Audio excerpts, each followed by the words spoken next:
ท่านทั้งหลายในโอกาสธรรมะยามบ่ายวันนี้เพื่อที่จะได้พบปะชำระใจโดยอาตมาภาพธรรมะสู่ใจกับบรรดาญาติโยมท่านสาธุชนท่านผู้ฟังท่านทั้งหลายแล้วญาติโยมก็สามารถที่จะโออู้จ๋าฮือขวัญกำลังใจอาตมาภาพที่เบอร์โทรศัพท์096 262 9694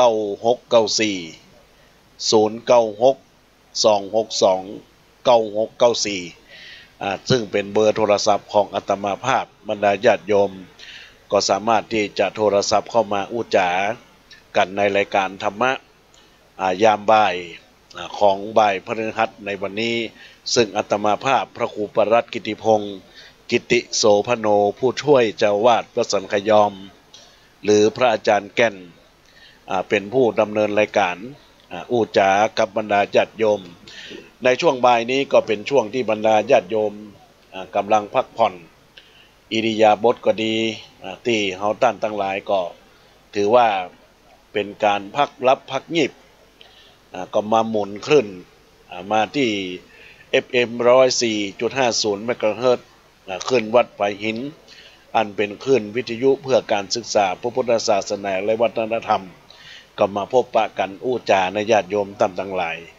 ซึ่งสารธรรมที่อาตมาภาพจะน้อมนำมาอู้จาหรือว่ามาอู้ให้บรรดาญาติโยมได้นำไปเป็นข้อคิดคติเตือนใจนั้น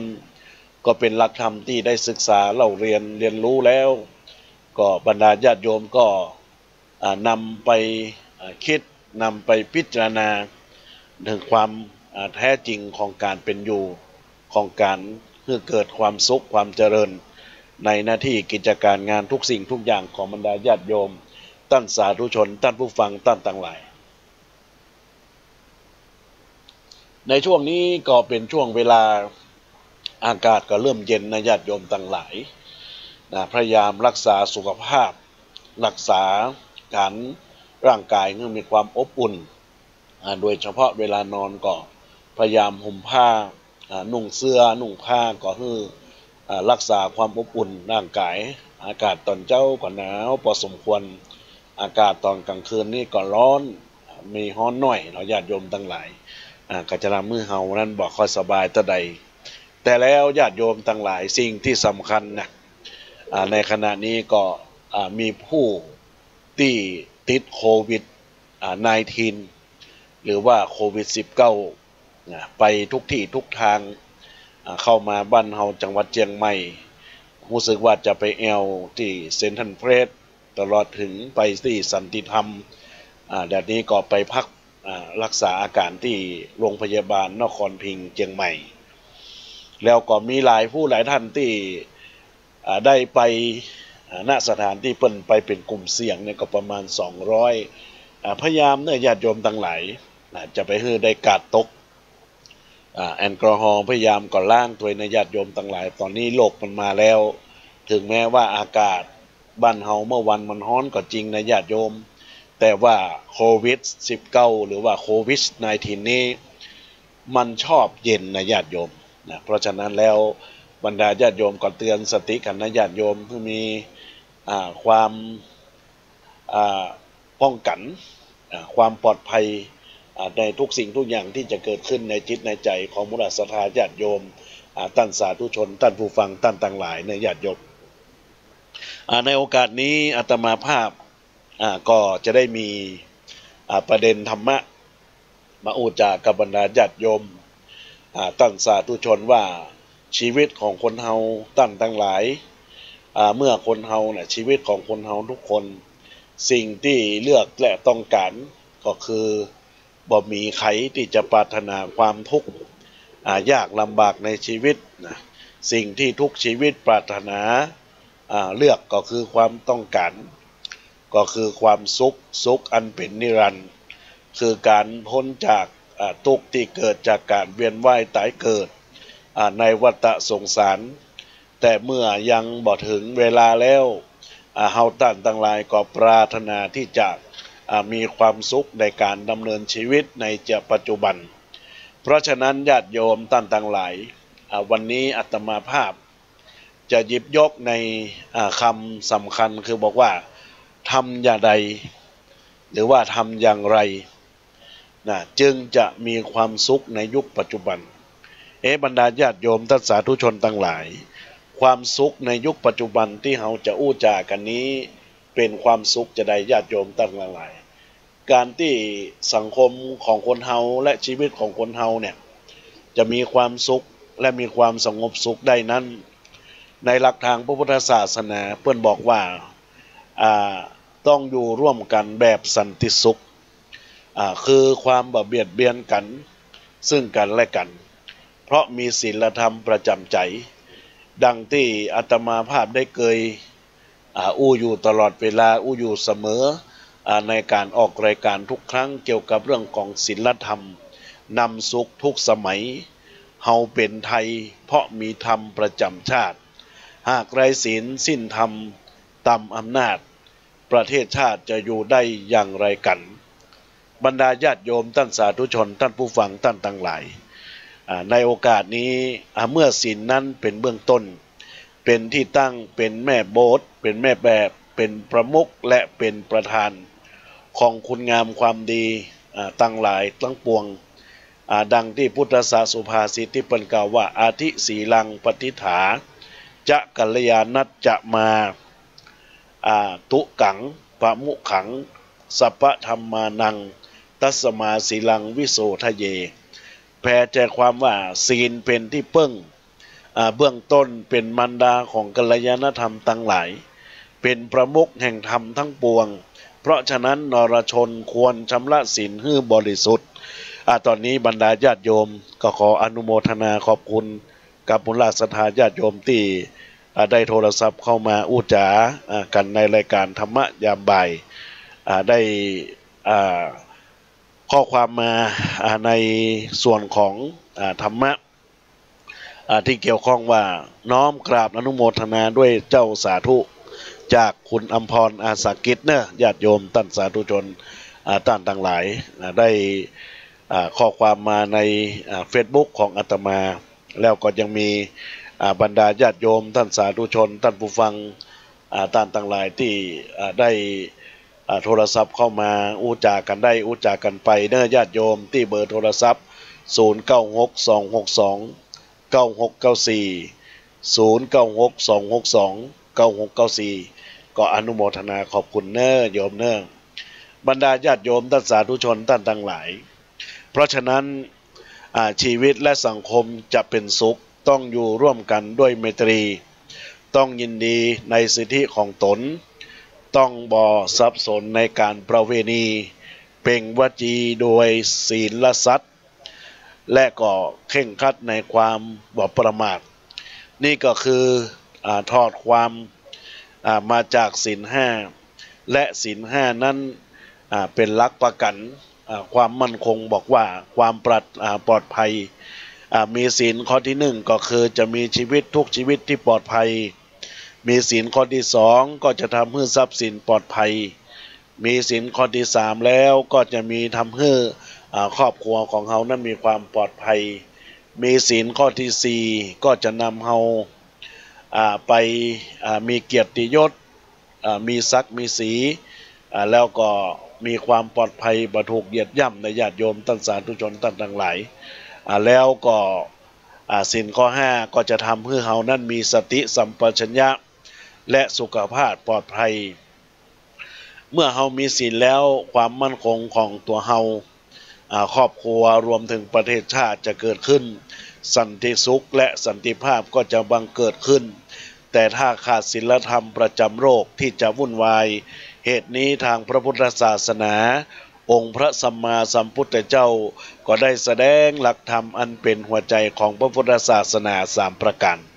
คำว่าหัวใจทางพระพุทธศาสนาสามประการนั้นญาติโยมท่านทั้งหลายเรื่องนั้นก็คือละเว้นจากความชั่วทุกกรณีสองทำดีในทุกโอกาสสามชำระใจใสสะอาดทุกเวลานี่ก็คือคำสอนที่องค์พระพุทธเจ้าทรงสอนให้เราท่านทั้งหลายดำเนินชีวิต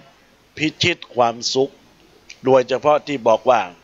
เพื่อละเว้นจากความชั่วทุกกรณีความชั่วทือบาปที่ควรละได้แก่ความโลภโลภะความร้อนโทสะและความหลงโมหะซึ่งเป็นอกุศลละมูลรากเหง้าต้นตอของปัญญาหรือว่าปัญหาทั้งหลายความโลภเป็นอันตรายแห่งธรรมทั้งปวงยิ่งโลภ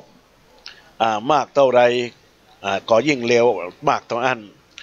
ต่อไปนี้ความร้อนความฉุนเฉียวเกรี้ยวกราดทางอารมณ์พระพุทธเจ้าตรัสว่าโกทังคัตตวาสุขังเสติแปลว่าฆ่าความโกรธได้อยู่เป็นสุขด้วยอำนาจของความเมตตาธรรมส่วนโมหะก็คือความหลงความมืดไร้แสงสว่างทำให้เดินผิดทางถ้ามีแสงสว่างจะบ่ได้เดินทางผิดคือมีปัญญาสว่างตาด้วยแสงไฟสว่างใจด้วยแสงธรรม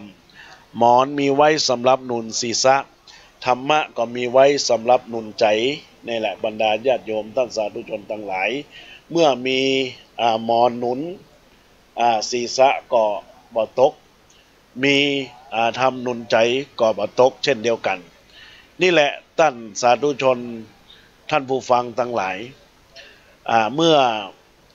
ท่านได้มีธรรมะให้ชีวิต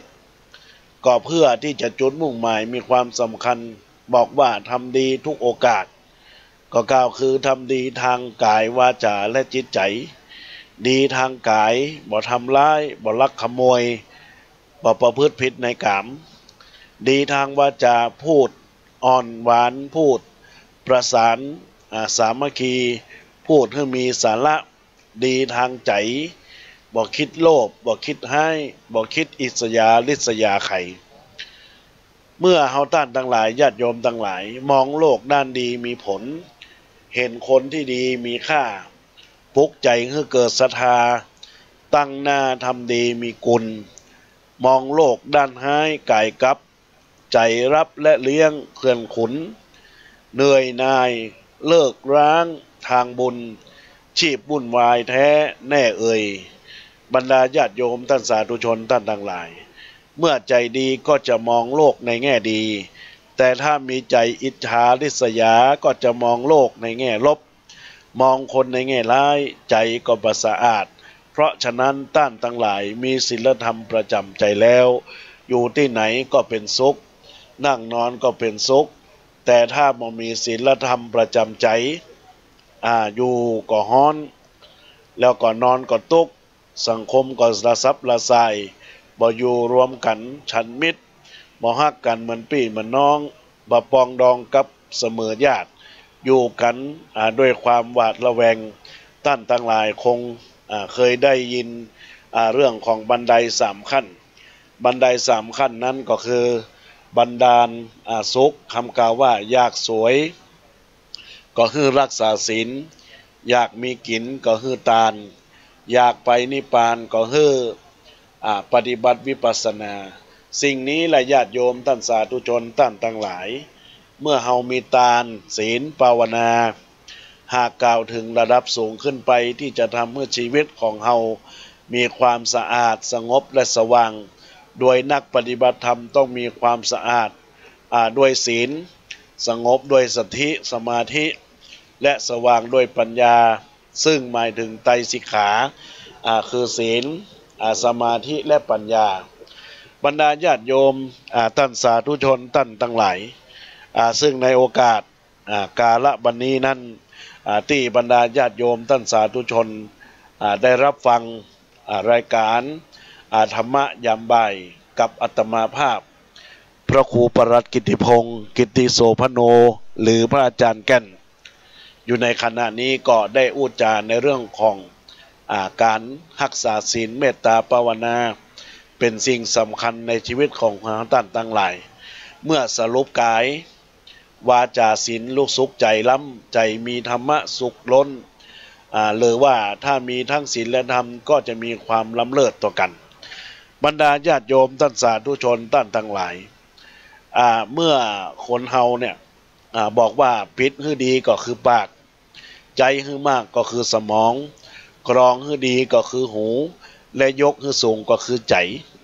เมื่อเฮาท่านทั้งหลายพยายามมีปากก็พยายามอู้จาที่มีหลักเหตุหลักผลอย่าอู้จาดุดันสวกกล้าปากกล้าแล้วหรือว่าขวานภาษากอันนี้สำคัญในญาติโยมทั้งหลายปากนี่จะให้เฮาคือเปิ้นฮักเฮาเนี่ยก็อยู่ที่ปากเฮาจะให้เปิ้นจังเฮาก็อยู่ที่ปากเฮาแล้วก็เมื่อใจมากก็คือต้องใจสมองใช้สติปัญญาพยายามกองใจตัวเฮานั้นใช้หูกันกรองพิจารณาว่าสิ่งที่เฮารับมานั้นแท้แท้จริงแค่ไหนแล้วก็สิ่งสำคัญใจเฮาต้องมีการยกระดับญาติโยมท่านสาธุชนท่านทั้งหลายมนุษย์แปลว่าผู้มีใจสูงมาจากคำว่ามนะแปลว่าใจรวมกับคำว่าอุสยะแปลว่าสูงอาตมาก็เคยพูดเราอู้จาว่ามนุษย์เป็นผู้มีใจสูงนั้นก็เพราะมนุษย์มีฌานมากกว่าสัตว์ทั้งหลายสิงสารสัตว์ทั่วไปได้มีการมีสัตว์ทั่วไปสิงสารสัตว์ทั่วไปมีเพียงยานเดียวที่ได้ทำการเกิดขึ้นคือว่าสัญชาตญาณของมนุษย์แต่ละมนุษย์ของคนเฮาเนี่ยบรรดาญาติโยมท่านทั้งหลายต้องใช้วิจารณญาณแยกแยะถูกผิดดีชั่วและมีฮิริโอตปะก็คือละอายชั่วกลัวบาปถ้าคนเฮามีความละอายชั่วกลัวบาปแล้วก็จะอยู่อย่างศักดิ์ศรีและก่อนนี้ดีอย่างมีคุณค่ากล้าอย่างมีเหตุผลทนในสิ่งที่มีเป้าหมายแต่ในทางตรงกันข้ามถ้าบ่มีวิจารณญาณและฮิริโอตปะก็อยู่บ่มีศักดิ์ศรีกล้าก็กล้าแบบบ้าบินไปบ่มีเหตุผลทนก็ทนไปแบบบ่มีเป้าหมายดังนั้นแล้วบรรดาญาติโยมท่านสาธุชนท่านทั้งหลายเมื่อเฮาอยู่ร่วมกันในสังคมตัวของเฮาต้องเป็นบุคคลต้นแบบทั้งแบบแผนแบบอย่างและแบบฉบับเหมือนกับที่ทุกท่านได้ทำอยู่นี้อาตมาภาพก็ถือว่าการทำดีให้ลูกหลานดูแล้วเฮามีความกตัญญูให้ได้ลูกหลานได้เห็นเป็นล่มโพล่มไทรให้ลูกหลานได้มีความเย็นชื่อว่าเป็นบุคคลต้นแบบอย่างที่ดีก็คือทำตัวให้ติดดินทำใจให้ติดดีทำทุกวันให้สุขีทำทุกวินาทีให้ได้สุขใจบรรดาญาติโยมท่านสาธุชนทั้งหลายจงอย่ามองโลกในแง่ร้ายอย่าคิดในแง่ร้ายแล้วใจของเฮาก็จะได้สบายดีคือต่อชั่วคือตัดวิบัติคือตานเมื่อบรรดาญาติโยมท่านสาธุชนได้รับฟังแล้วญาติโยมทั้งหลายก็มีหลวงพ่อพระครูวิสุทธิ์ศรีละโสพลสุวินพลเมืองจันทร์ได้คอมเมนต์เข้ามาในช่องกรองข้อความว่าอูเปิ้นฮักอยากนักจากหวังอูเปิ้นจังกำเดียวก็ได้สวัสดีธรรมะยามบ่ายในญาติโยมก็ขออนุโมทนาหลวงพ่อที่ได้ให้ข้อคิดคติเตือนใจในช่องกรองความหมายในFacebook กิติพงศ์กิติโสพโนขออนุโมทนากับหลวงพ่อเนอะแล้วก็มีญาติโยมได้ฟังอยู่เนอะคุณโยมหนูติ๊กได้บอกว่าเสียงเบาไปน้อยก็พยายามเร่งแล้วเนอะพยายามเร่งแล้วตอนนี้บรรดาญาติโยมท่านสาธุชนทั้งหลายลองย้อนกลับไปว่าคนที่จะดีเพราะมีศีลและธรรมประจำใจศีลจะดีศีลจะมีได้เพราะรักษาศรัทธาจะมีได้เพราะความเชื่อเอื้อเฟื้อจะมีได้เพราะเมตตาเป็นปัจจัยอาศัยซึ่งกันและกันดังนั้นสูง ต่ำอยู่ที่ทำตัวดีชั่วอยู่ที่ตัวทำพระพุทธเจ้าตรัสไว้ว่าความชั่วทำได้ง่ายสบายแล้วลำบากความดีทำยากลำบากแล้วสบายเพราะดังนั้นท่านทั้งหลายรักตัวกลัวกรรมอย่าทำชั่วจะมองมัวมนไม่ไปเมืองผีจงเลือกทำแต่กรรมที่ดีๆจะได้มีความสุขพ้นทุกภัยตอนนี้ก็ขอเจริญพรกับคุณโยมอาจารย์กฤษดาโยธราชจากออสเตรเลียตอนนี้ท่านได้ว่าสาธุครับฟังจากเมืองเมลเบิร์นประเทศออสเตรเลียครับท่านพระครูก่ออนุโมทนากับอาจารย์กฤษดาโยธราชเนอคือได้เป็นมหาบัณฑิตทั้งสองใบทั้งประเทศออสเตรเลียและก็ทั้งประเทศไทยเนอะแล้วก็ตามความมุ่งมั่นของท่านอาจารย์ตัวที่ได้ตั้งปณิธานในการตั้งอกตั้งใจในการประกอบอาชีพในอนาคตเนอะขอท่านเจริญเนอะตอนนี้บรรดาญาติโยมท่านสาธุชนท่านทั้งหลายอาตมาภาพก็ได้กล่าวถึงเรื่องว่ารักตัวกลัวกรรมอย่าทำแต่ความชั่วจะมัวหม่นหมองไม่ไปเมืองผีจงเลือกทำแต่กรรมที่ดีๆจะได้มีความสุขพ้นทุกภัยทำพิษคือกับตัวทำชั่วคือกับใจอยู่ที่ไหนสบายท่านจึงบอกว่าสุขหรือว่าทุกข์หมอดูรู้ที่จิตถูกหรือผิดหมอดูรู้ที่ผลดีหรือชั่วหมอดูรู้ที่ตนมีหรือจนหมอดูรู้ที่ทำอันนี้ก็เป็นสิ่งสารธรรมอันเป็นประโยชน์ต่อตนตัวของบุรุษศรัทธาญาติโยมท่านสาธุชนท่านผู้ฟังท่านทั้งหลายในชีวิตของคนเฮาทุกคนเนี่ยมี4อย่างที่เรียกว่าเงินตาซื้อหาบ่ได้แก่1ความรัก2เวลา3ชีวิต4มิตรแท้ความรักนี่บรรดาญาติโยมท่านสาธุชนทั้งหลายอาตมาภาพก็คงจะหยิบยกในเรื่องของความรักที่เกิดจากความบริสุทธิ์ของพระของเฮาพระในบ้านของเฮาความรักความบริสุทธิ์ที่จริงใจรักบ่มีเงื่อนไขรักของพ่อแม่นั่นเองนะญาติโยมทั้งหลายที่มีต่อลูกรักของปู่ย่าตายายที่มีต่อหลานรักของครูอุปชาอาจารย์ที่มีต่อลูกศิษย์ลูกหารักจริงอยู่ที่พ่อแม่รักแท้อยู่ที่มีแท้แต่ในนิยายซึ่งอาตมาก็เคยได้ได้จ่าว่าพระคุณและความรักของพ่อแม่นั้นยิ่งใหญ่ใครหนออุ้มบ่นักเนยบ่พักรักบ่รวงห่วงบ่เลิกเบิกบ่คิดพิษบ่แค้นตายแทนเราตะได้ญาติโยมทั้งหลายเพียงเต้าอี้เนี่ยก็มีความประจักษ์แล้วรักจริงหรือบ่รักจริงรักคนอื่นอาจจะเป็นยิ่งกว่าละครแล้วก็วันนี้ฮักพรุ่งนี้ก็จังก็เป็นไปได้หรือว่าวันนี้ชมพรุ่งนี้ก็อาจจะแช่งก็ได้แต่รักของพ่อแม่เป็นความรักที่แท้และบริสุทธิ์เวลาเป็นสิ่งที่ธรรมชาติให้มาโดยเท่าเทียมกันใน1 วันทุกคนมี24 ชั่วโมงเท่าอันบ่มีใครได้มากน้อยไปกว่ากันอยู่ที่ว่าใครจะฉลาดเวลาให้เกิดประโยชน์มากกว่ากันในขณะที่ตอนนี้ท่านทั้งหลายกำลังใช้เวลาต่อเติมบุญรักษาดีเดิมเพิ่มเติมดีใหม่แต่บางคนอาจจะทำตรงกันข้ามอยู่ที่ว่าใครจะรู้รักรู้จักใช้เวลาเป็นสิ่งที่ผ่านแล้วผ่านเลยมีเงิน10,000 ล้านก็ซื้อเมื่อวานกลับมาบ่ได้อันเงินทองหล่นหายย้อนไปหายังมีค่าหวังพบประสบสงฆ์แต่คืนวันผ่านไปไม่อารมณ์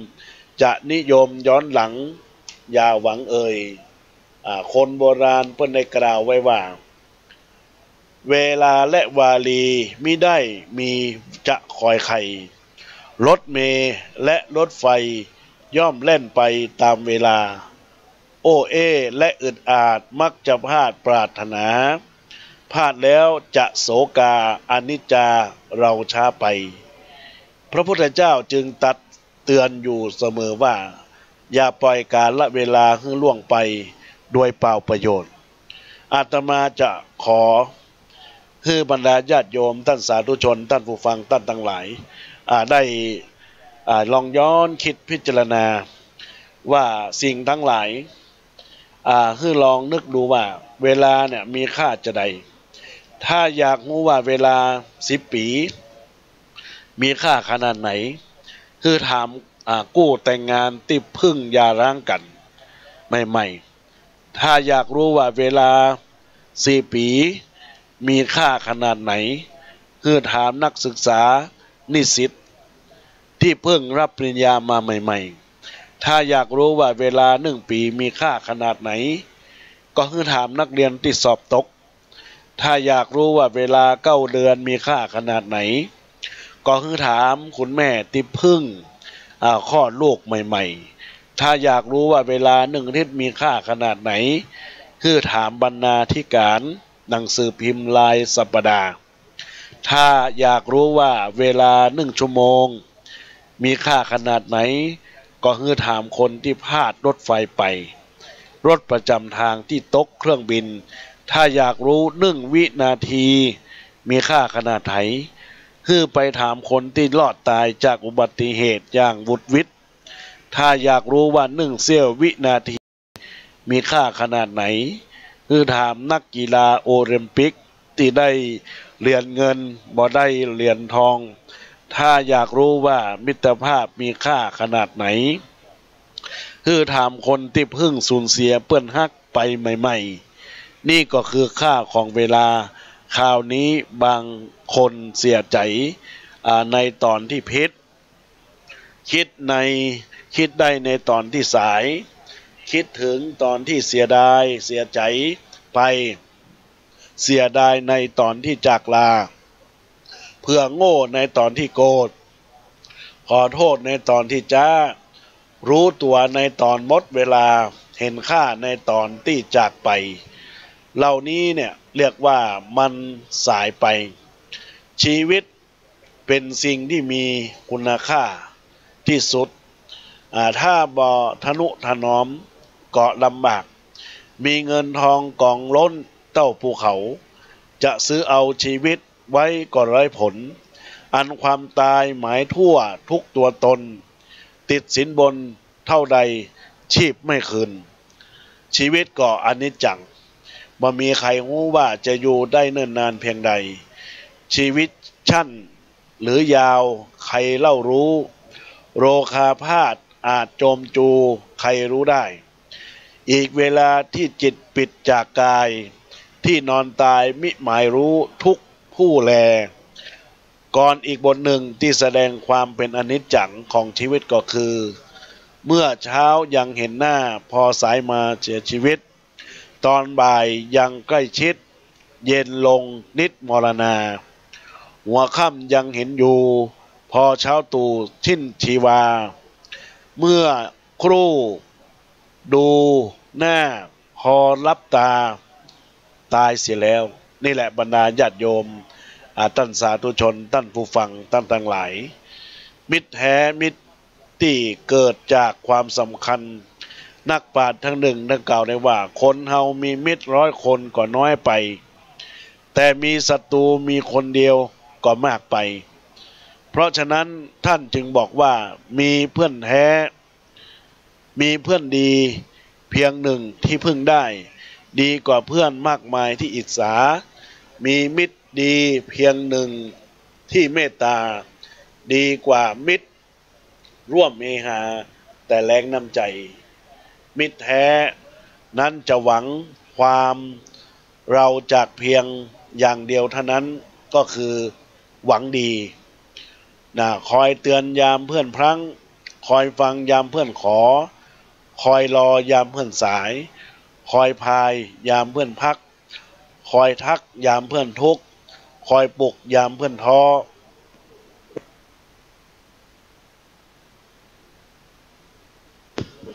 ยามง้อยามเพื่อนงอนคอยสอนยามเพื่อนผิดคอยสะกิดยามเพื่อนเผลอ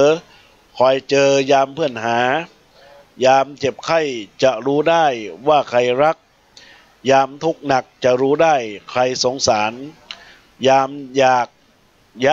ามยากจนจะรู้ได้ใครเป็นใครแบ่งปันยามเบิกบานจะรู้ได้ใครยินดียามทุกข์ใจอย่ารู้ได้ใครช่วยแก้ยามพ่ายแพ้จะรู้ได้ใครหน่ายหนียามโศกเศร้าจะรู้ได้ใครปราณียามไม่มีจะรู้ได้ใครเป็นเพื่อนเรานี่แหละบรรดาญาติโยมท่านสาธุชนท่านทั้งหลายในสถานที่ทำงานบอกว่าจะเป็นบริษัทห้างร้างหรือหน่วยงานราชการถ้าจะอยู่ร่วมกันแบบมิตรจะทำให้มีความสุขความสำเร็จแต่ว่าถ้าไม่ได้อยู่ร่วมกันแบบมิตรความสุขความสำเร็จก็จะบ่เกิดขึ้นเพราะฉะนั้นมิตรในการทำงานก็คือเคารพพี่คือเกิดเปื้อนคอยเตือนน้องรักพวกพ้องสามัคคีมีเหตุผลร่วมทุกสุขทุกที่หมายคลายญาติตนความสุขล้นเกิดขึ้นได้ในการงานไม่ฆ่าน้องไม่ฟ้องนายไม่ขายเพื่อนไม่บิดเบือนความเป็นจริงทุกสิ่งสับติเตือนได้ไม่โกรธมีริบโรธกันไม่แก้ตัว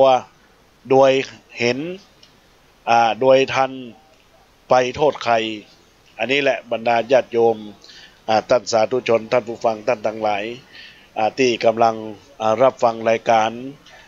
ธรรมะยามบ่ายกับพระอาจารย์แก่นได้ดำเนินรายการจากคลื่นสถานี FM 104.50เมกะเฮิรตซ์วัดฝ่ายหินได้ดำเนินรายการอยู่ในขณะนี้บรรดาญาติโยมก็รับฟังกันไปโดยพระอาจารย์อาตมาภาพได้อูจาเกี่ยวกับประเด็นของสิ่งที่สำคัญสิ่งที่เราจะได้ที่จะมีความสุขได้ในยุคปัจจุบันความสุขที่อาตมาภาพได้กล่าวไปก็คือความสุขที่เกิดจากความที่พ่อแม่มีความฮักเฮาปู่ย่าตายายมีความเฮาญาติมิตรมีความรักเราแล้วสิ่งสำคัญคือการที่มีเพื่อนที่ดีนะเมื่อเพื่อนที่เฮาได้อูได้จ้ากันตะกี้ว่าเมื่อเวลาเฮาพังเฮาเผลอเวลาเฮามีความท้อมีความถอยมีปัญหาเพื่อนจะอยู่ใกล้กับตัวเฮาเนี่ยเฮาจะได้พิจารณาจะได้ว่าสิ่งเหล่านั้นเขาปฏิบัติกับเฮาได้มากน้อยเพียงไหนในญาติโยมท่านสาธุชนท่านทั้งหลายแล้วก็ความเป็นมิตรแหละก็มิตรนั้นก็จะอยู่ร่วมกันอย่างสร้างสรรค์เรียกว่าบอกกีดกันบอกกันแกล้งคนที่มิตรกันในการทำงานนั้นท่านบอกว่าถ้าคิดได้คือช่วยคิดบ่ได้คือช่วยทำคิดบ่ได้คือร่วมมือกันร่วมมือบ่ได้ก็สนับสนุนกันสนับสนุนบ่ได้ก็คือกำลังใจบ่ได้ก็คือขัดขวางบ่ต้องขัดขวางกำลังใจเป็นสิ่งสำคัญกำลังใจเป็นสิ่งที่ไร้ตัวตนแต่มีอิทธิพลต่อผู้ให้และผู้รับเพราะฉะนั้นท่านทั้งหลายย้อนกลับไปในสิ่งที่กล่าวว่าชีวิตและสิ่งที่มีค่าการเวลาเป็นสิ่งที่มีคุณในแต่ละช่วงชีวิตความรู้สึกจะเปลี่ยนตามยามเยาว์แห่งเห็นโลกล้วนแสนสนุกแล้วก็เป็นหนุ่มสาวก็ลงมีความสุขข้ามเจ้ากลางคนเห็นทุกสุขคู่กันเนาะตกแก่จึงรู้เข้าว่าโลกล้วนจะอนิจจังอันนี้ก็ขอฝากกับบรรดาญาติโยมท่านสาธุชนท่านผู้ฟังทั้งหลายที่ได้รับฟังรายการธรรมะยามบ่ายซึ่งอาตมาภาพได้อธิบายมาก็เป็นเวลาที่บรรดาคงจะได้เข้าใจในหลักของธรรมจะได้ จะให้ตัวเฮานั้นมีความสุขในญาติโยมสาธุชนท่านทั้งหลายซึ่งการอธิบายนี้ก็ยังเหลือแถมนักที่จะได้มาอู้จากับบรรดาญาติโยมแต่ในโอกาสนี้เป็นเวลาที่เหลือแถม15 นาทีอาตมาภาพก็อยากจะเชิญชวนบรรดาญาติโยมท่านสาธุชนท่านผู้ฟังท่านทั้งหลายที่ได้รับฟังรายการอยู่ในขณะนี้ได้โทรศัพท์มาอู้จากับรายการของอาตมาภาพเรียกว่าธรรมะสู่ใจยามบ่ายโทรศัพท์เข้ามาที่เบอร์โทรศัพท์0962629694สามารถที่โทรศัพท์เข้ามาอุจากับอาตมาภาพในรายการได้เนื้อญาติโยมท่านสาธุชนท่านต่างหลายซึ่งก็สามารถรอรับหน้าไมค์ของบรรดาญาติโยมท่านสาธุชนท่านผู้ฟังท่านต่างหลายได้ในญาติโยมท่านต่างหลาย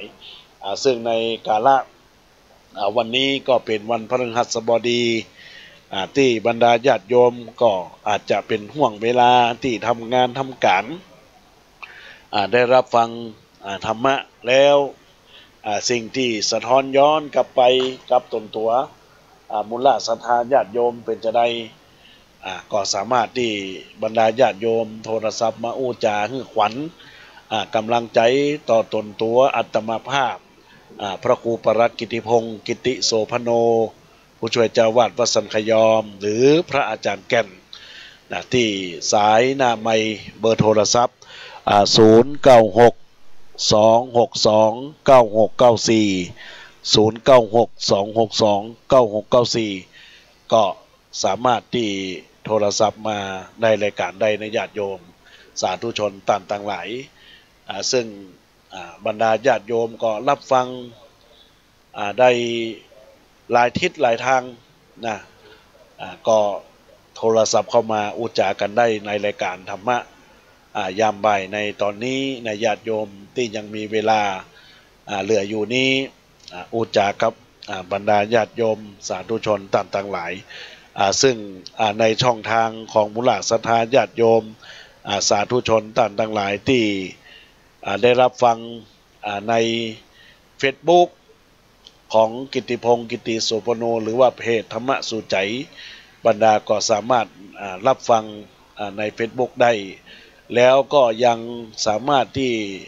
รับฟังจากคลื่นวิทยุ FM 104.50 เมกะเฮิรตซ์ขึ้นวิทยุเพื่อการศึกษาพระพุทธศาสนาและวัฒนธรรมวัดฝ่ายหินในญาติโยมต่างๆหลายโทรศัพท์ตอนนี้อาตมาภาพได้จัดรายการสดนะญาติโ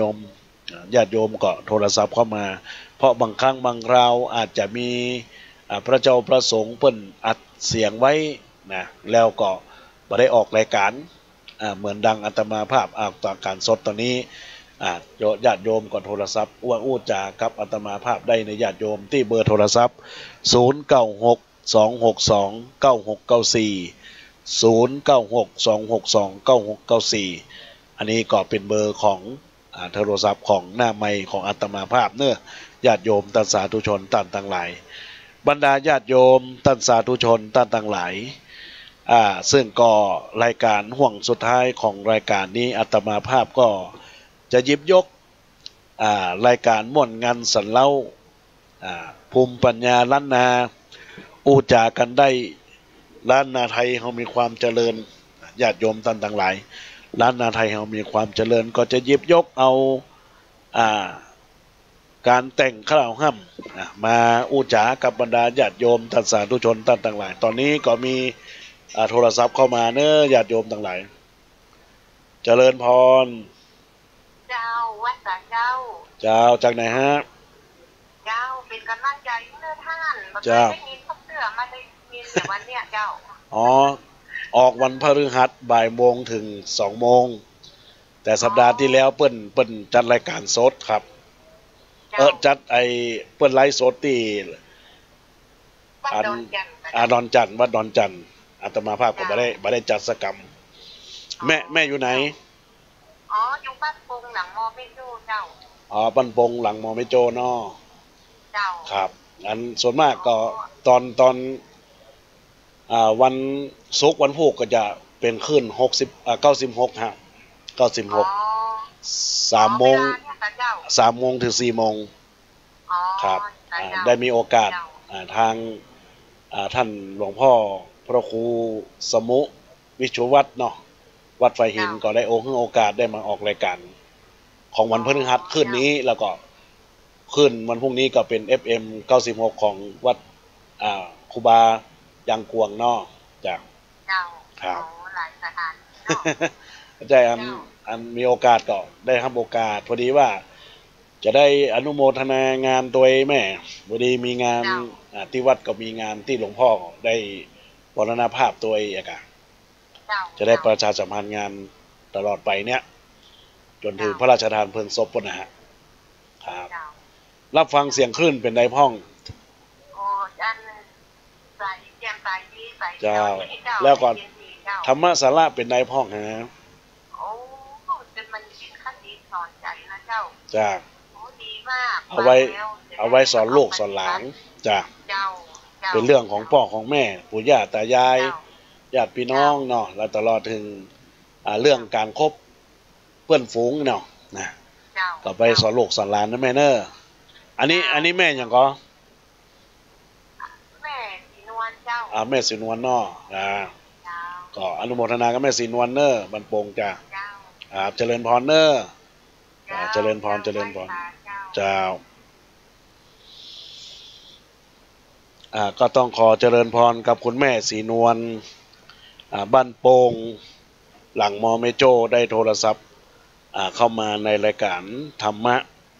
ยามบ่ายกับพระอาจารย์แก่นพระครูพระรัตน์กิติพงศ์กิติโสปโนบรรดาญาติโยมอาจจะว่าโทรหาทุกเจ้าได้กว่านี่ถ้าในรายการนี้สามารถเปิดโอกาสให้ญาติโยมได้โทรศัพท์เข้ามาพูดจากันได้เนอะที่เบอร์โทรศัพท์0962629694 0962629694 สามารถโทรศัพท์เข้ามาตอนนี้ก็เวลาเหลือประมาณ8 นาทีเนอะญาติโยมก็ยังมีโอกาสได้มาตักตายคือขวัญกำลังใจกับทุกเจ้าลูกตุลูกพระได้อุจากับการคุยนะเปิดอกเปิดใจเรื่องของธรรมะก็แม่สีนวลก็ได้โทรศัพท์เข้ามาว่าได้รักธรรมะแล้วก็มีความเข้าใจจะน้อมนำไปประพฤติปฏิบัติเป็นหลักแห่งความทำคุณงามความดีดังนั้นแล้วญาติโยมท่านสาธุชนทั้งหลายที่ได้รับฟังนี้ก็ขอเจริญพรเนอะโทรศัพท์เข้ามาอุจากันได้เนอะญาติโยมอาตมาภาพก็จะได้อุจาห่วงสุดท้ายของรายการเนอะเป็นการอุจาคำเซลโบราณเพื่อนบอกว่าคนเฒ่านะญาติโยมทั้งหลายต้องพยายามเอาอกเอาใจคนเฒ่าเนอะเพื่อนว่าคนเฒ่าปากหวานลูกหลานก็ฮักคนเฒ่ามีเงินนักลูกหลานก็บ่หนีคนเฒ่าเขี้ยวบ่มีลูกหลานก็กึดยากคนเฒ่าลำบากลูกหลานก็ทอดทิ้งคนเฒ่ายังปิ้งลูกหลานเอาใจใส่คนเฒ่าหน้าใสลูกหลานก็ยินดีคนเฒ่ามีสุขภาพดีลูกหลานก็บ่ลำบากคนเฒ่าชอบบริจาคลูกหลานก็จะใจบุญคนเฒ่าความดันสูงลูกหลานก็จะฮื้อกินยาคนเฒ่าเฮฮาก็ลูกหลานอารมณ์ดีคนเฒ่าดวงมีลูกหลานจะถูกหวยคนเฒ่าแปลงสวยลูกหลานก็จะพาไปวัดคนเฒ่านะฮักลูกหลานก็แวดล้อมคนเฒ่ามิงก้อมลูกหลานก็หายสอยคนเฒ่าขี้ใจน้อยลูกบ่เอาใจใส่คนเฒ่าขี้ให้ลูกหลานก็จะเศร้าคนเฒ่าขี้เล่าลูกหลานก็รำคาญคนเฒ่าบ่ตานลูกหลานจะขี้จิขี้ถี่ตัวคนเฒ่ามีมันนี่มีเงินลูกหลานก็ปา ไปรับเบี้ยยังชีพ อันนี้แหละบรรดาญาติโยมท่านสาธุชนทั้งหลายคนเฒ่าประเภทใดจะไปเป็นประเภทที่อาตมาอู้ให้ญาติโยมทั้งหลายดังนั้นก็สิ่งสำคัญลูกหลานคนเฒ่าจะต้องอารมณ์ดี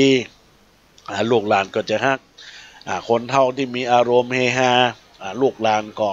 จะอารมณ์ดีนะลูกหลานไปทางใดคนเฒ่าไปทางใดลูกหลานก็ไปทางนั้นนะก็ขอให้คนเฒ่าพยายามปรับเปลี่ยนนิสัยของตนเองนะญาติโยมท่านสาธุชนท่านทั้งหลายอันนี้ก็อู้จากับบรรดาญาติโยมท่านสาธุชนท่านผู้ฟังที่ได้รับฟังรายการธรรมะยามบ่ายกับคลื่นวิทยุเพื่อการศึกษาพระพุทธศาสนาและจริยธรรมของคลื่นพระพุทธศาสนาการศึกษาพุทธศาสนาและวัฒนธรรมของ FM 104.50 เมกะเฮิรตซ์วัดไฟหินที่กำลังรับฟังแล้วก็รับชมจาก Facebook กิตติพงศ์กิตติโสพโนแล้วก็รับฟังจากคลื่นวิทยุนี้ญาติโยมท่านสาธุชนท่านทั้งหลายตอนนี้ก็คงจะเป็นห่วงสุดท้ายของรายการและญาติโยมทั้งหลายก็คงจะเป็นใต้สุดที่เราได้อู้จาหลักธรรมคำสอนขององค์สมเด็จพระสัมมาสัมพุทธเจ้าก็ขอให้กำลังกำลังใจกับบรรดาญาติโยมที่ได้รับฟังอยู่ในขณะนี้คือนำไปคิดคือนำไปพิจารณาคือนำไปพัฒนาต่อตัวเฮาให้มีความสุขให้มีความเจริญก้าวหน้าในชีวิตของคนเฮาแล้วก็อาตมาภาพจะได้ปันโชคปันใจให้บรรดาญาติโยมท่านสาธุชนว่าให้สุขทุกปีให้ดีทุกคราให้สุขอุราให้มีลาภาโชคใหญ่ให้สุขกายสุขใจคิดสิ่งใดสมปองอย่าเจ็บอย่าจนอย่ามนอย่ามองให้ร่ำรวยให้รวยได้รับเงินทองได้เข้าได้ของถูกหวยรวยแจขออัญเชิญเทพเจ้าเจดีสิหิงทองทิพมีเดชก้าเสตังคัมมณีเรืองรุ่งเลิศแอจุงช่วยตัวผู้ฆ่าเก่าถ้อยอวยชัยอายุยิ่ง100 พรรษาวันณพองโสภาเปรียบไฟสุขะสุขจงสุขาสุขยิ่งมีเฮยพระปนจากสิ่งให้ตราบเสี่ยงจีวังขอท่านผู้ฟังที่รับฟังรายการธรรมะยามบ่ายจงมีความสุขใจปรารถนาสิ่งใดอย่าได้ขัดข้องวอนสิ่งศักดิ์สิทธิ์สถิตทั่วห้องได้มาคุ้มครองแวดไว้เมื่อมีเข้าของเงินทองเครื่องใจอย่าตุกโศกไม่เคียงกาอายุวันนะคุณพระรักษาปริญญาธิโลกาประมาใกล้ๆมันเกิดสิ่งสังก็คือพันใดสภะป่วยภัยสิ่งหายจงสุขสำราญเจนบานเงียบไม้อย่าตุกโศกเศร้าทารุณคือเป็นตีฮักคนทั่วสากลทุผู้คนเหมือนกันทั่วหน้าเหมือนกันทั่วหน้าเน้อประสิทธิ์พร